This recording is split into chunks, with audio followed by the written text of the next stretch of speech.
ನಮಸ್ಕಾರ ಸ್ನೇಹಿತರೆ. ಒಂದು ಗರ್ಭಿಣಿಯಾದ ಹೆಣ್ಣು ಮಗಳ ಬಳಿ ಈ ರೀತಿ ಪ್ರಶ್ನೆ ಕೇಳುತ್ತಾಳೆ. ಮಗಳೇ, ನಿನಗೆ ತಮ್ಮ ಬೇಕೋ ಅಥವಾ ತಂಗಿ ಬೇಕೋ? ಆಗ ಆ ಮಗಳ ಉತ್ತರ, ನನಗೆ ತಮ್ಮ ಬೇಕೆಂದು ಉತ್ತರ ನೀಡುತ್ತಾಳೆ. ತಾಯಿ ಎಂಥವನು ಬೇಕು ಎಂದು ಮತ್ತೆ ಕೇಳುತ್ತಾಳೆ. ಆಗ ಮಗಳು, ನನಗೆ ರಾವಣನಂತಹ ತಮ್ಮ ಬೇಕಮ್ಮ ಎಂದು ಕೇಳುತ್ತಾಳೆ. ಆಗ ತಾಯಿ ಕೋಪದಿಂದ, ಏನು ಮಾತನಾಡುತ್ತಿರುವೆ, ನಿನಗೇನು ತಲೆ ಕೆಟ್ಟಿದೆಯೇ ಎನ್ನುತ್ತಾಳೆ. ಆಗ ಮಗಳು, ಅಮ್ಮ, ರಾವಣನಂತಹವನು ಹುಟ್ಟಿದರೇನು? ರಾವಣನು ತನ್ನ ತಂಗಿಯನ್ನು ಅವಮಾನಿಸಿದರೆಂದು ತನ್ನ ಬಂಧುಗಳನ್ನು ಮತ್ತು ರಾಜ್ಯವನ್ನೇ ಬಿಟ್ಟು ಬಂದ. ತನ್ನ ತಂಗಿಯನ್ನ ಅಪಹರಿಸಿದವರ ಪತ್ನಿಯನ್ನೇ ಅಪಹರಿಸಿದ್ದ.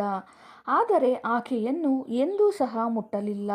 ಅಂತಹ ರಾವಣನಂತಹ ತಮ್ಮನನ್ನ ನಾನೇಕೆ ಕೋರಬಾರದು? ಇಲ್ಲವೆಂದರೆ ರಾಮನಂತಹ ತಮ್ಮನನ್ನ ಏಕೆ ಕೋರಬೇಕು?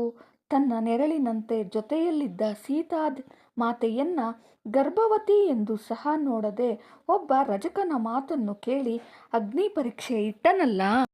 14 ವರ್ಷ ವನವಾಸಕ್ಕೆ ಕರೆದುಕೊಂಡು ಹೋಗಿ ಅಷ್ಟ ಕಷ್ಟಗಳನ್ನು ಪಡುವಂತೆ ಮಾಡಿದನಲ್ಲ, ಅದಕ್ಕೆಯೇ. ಈಗ ಹೇಳಮ್ಮ, ನಿನಗೆ ರಾಮ ಬೇಕೋ ರಾವಣ ಬೇಕೋ? ರಾಮನಿಗೆ ಪತ್ನಿಯಾಗಿರುವೆಯೋ ಅಥವಾ ರಾವಣನಿಗೆ ತಂಗಿಯಾಗಿರುವೆಯೋ ಎಂದು ಆ ಮಗಳು ತಾಯಿಯ ಬಳಿ ಕೇಳಿ, ಈಗಲೂ ಸಹ ನೀನು ರಾಮನಂತಹವನು ಮಗನಾಗಿ ಹುಟ್ಟಬೇಕೆಂದುಕೊಳ್ಳುತ್ತಿರುವೆಯಾ ಎಂದು ಹೇಳಿದ ಮಗಳ ಮಾತಿಗೆ ಆ ತಾಯಿಯ ಕಣ್ಣಲ್ಲಿ ಕಣ್ಣೀರು ಜಾರುತ್ತದೆ. ವೀಕ್ಷಕರೇ, ಈ ಕಥೆಯಲ್ಲಿರುವ ನೀತಿ ಏನೆಂದರೆ, ಪ್ರಪಂಚದಲ್ಲಿರುವ ಪ್ರತಿಯೊಬ್ಬರೂ ಕೆಟ್ಟವರಲ್ಲ, ಹಾಗೆಂದು ಪ್ರತಿಯೊಬ್ಬರೂ ಸಹ ಒಳ್ಳೆಯವರಲ್ಲ. ನಿಮ್ಮ ಆಲೋಚನೆಯ ವಿಧಾನವನ್ನು ಬದಲಾಯಿಸಿಕೊಳ್ಳಿ ಎಂದು ಹೇಳುವುದೇ ಈ ಕಥೆಯ ಸಾರಾಂಶವಾಗಿದೆ.